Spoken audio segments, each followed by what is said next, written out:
Good morning, or depending when you're watching this, good afternoon, good evening, or good night. My name is Ross, and I was always told how to voice radio, so today we're going to be looking at a new Altaria card. Now, I know I kind of mentioned this Altaria card in the videos I've been doing for Dragon Pokemon today, but it is such a good card that is so useful, it really does deserve its own video so that everyone can learn about exactly how good Altaria is.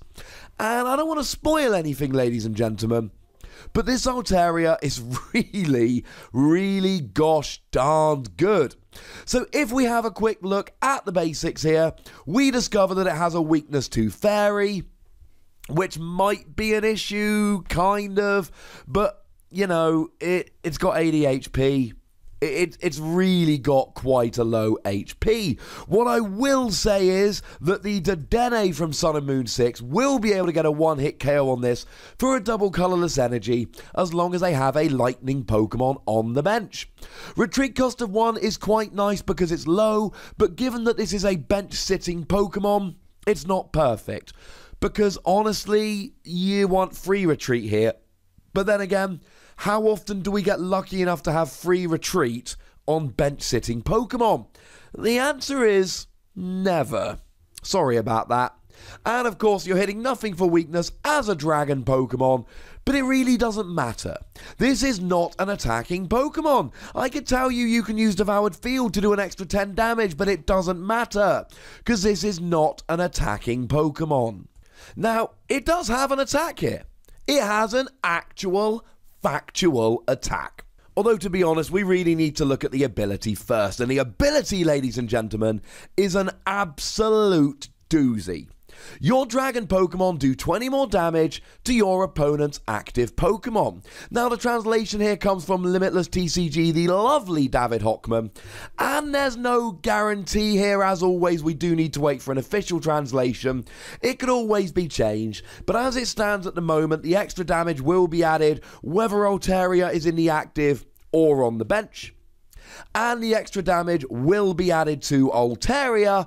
Compare that to something like the old Deoxys, for instance, which would only add damage when Deoxys was on the bench, and therefore could not add damage to Deoxys itself. That means that if you're attacking with Altaria, you will be able to add the damage to Altaria.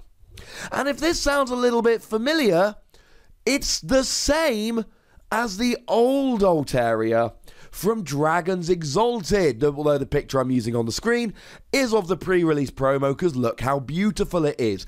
It's got the exact same ability as the one from Dragons Exalted, except it's actually got 10 more HP, a slightly more useful attack, and arguably probably about the same weakness, to be honest. So it's actually a better version of the one from Dragons Exalted.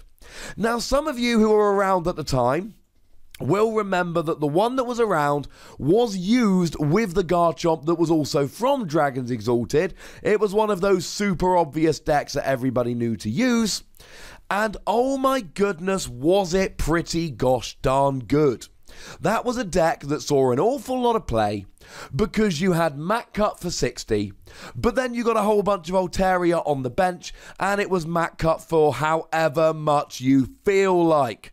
Or you could use Dragon Blade, because back then we had double Dragon Energy and life was good. We don't have double Dragon Energy now, feel free to cry.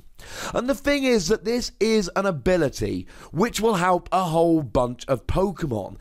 And now, with this, and other cards like Zinnia that I did a video about just yesterday, we're now getting to the stage where Dragon is actually a legitimately good type.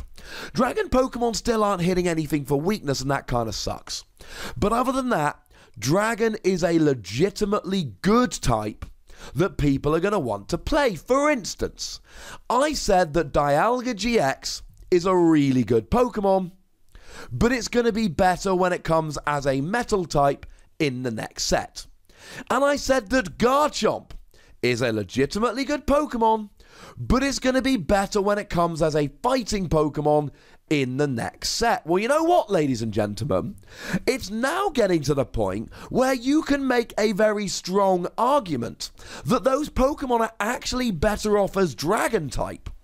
And a huge reason here is the fact that you can use Altaria. Now, I'm not going to go into every single Pokemon ever here, but I do want to use a few of these as examples to show you quite how much of a difference Altaria can make.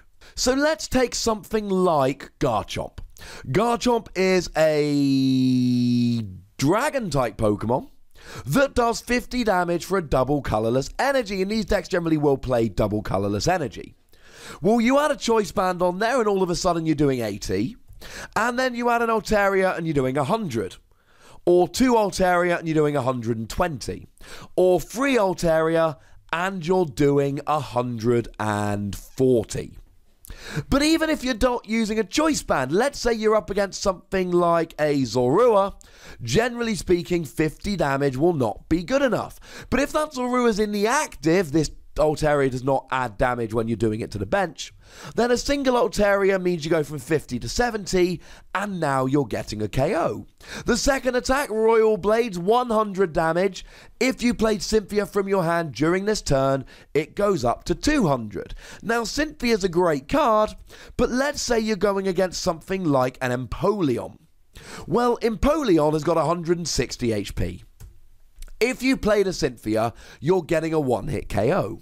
But you're not always going to be able to use a Cynthia every turn, and maybe sometimes you want to use a Guzma to drag an Empoleon from the bench into the active, at which point you cannot play a Cynthia because it's one supporter per turn. Well, 3 Altaria and you're hitting 160 here, so you don't even need to play the Cynthia. Or maybe you're playing something like a Greninja, at which point 2 Altaria, and all of a sudden you're getting a KO. Let's take something like a Dialga GX.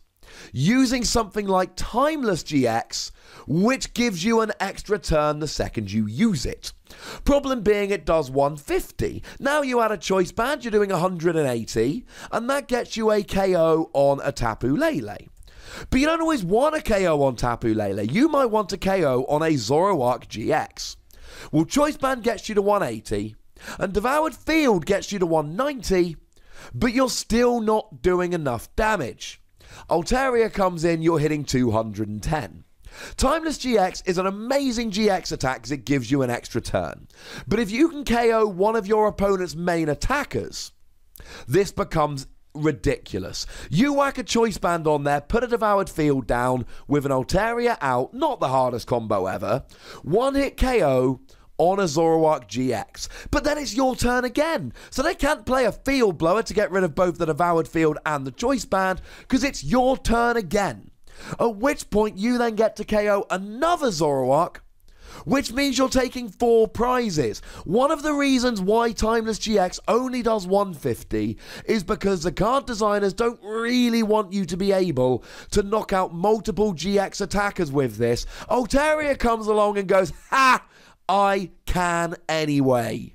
Now, I did do videos about both Dragonite GX and White Kyurem GX today, where I showed you how good Altaria can be. I'll pop links to those ones in the description. Go and check them out if you are so inclined. Please do, it would make me happy, and then more people watch my videos, and my happiness is directly proportional to the number of people that are actually watching my videos. Just putting that out there. But the other reason I want to talk about Dragonite is the GX attack.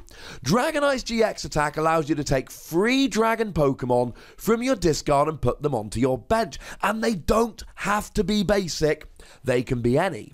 So you can actually use Dragonite here to get 1, 2, or even 3 Altaria from your discard directly onto your bench. So you don't even need to waste your time evolving here. Today and yesterday, look at these videos between Zinnia, Dragonite, Altaria. This has been a great couple of days for Dragon Pokemon. And Altaria really is one of the main ones here. Now, some of you might be thinking, well, hang on a second, Ross. The Lurantis promo does the same thing for Grass and Fire Pokemon. That's not seen any play. What decks would it have seen play in? Volcanion decks can use Steam Up, which is an easier to use and arguably better version of Lurantis. And there's not really been any great grass decks we need to do more damage, and it's just not seeing that kind of play. Whereas something like Garchomp or Dialga, we really benefit from Altaria here. And I do not feel embarrassed giving Altaria 5 Wassies. Every Dragon deck is going to need to consider playing Altaria here. That doesn't mean Altaria is going to be a 4-4 line in every Dragon deck. I'm giving it 5 Wassies because every Dragon deck will consider it, and I believe a number of them will play it to great effect. We've not been able to play Dragon Pokemon for a while, but Zinnia is gonna bring Dragon Pokemon back.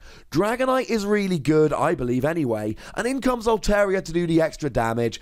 I think this is a 5 Wossie card because I could see this seeing a lot of play in a lot of decks.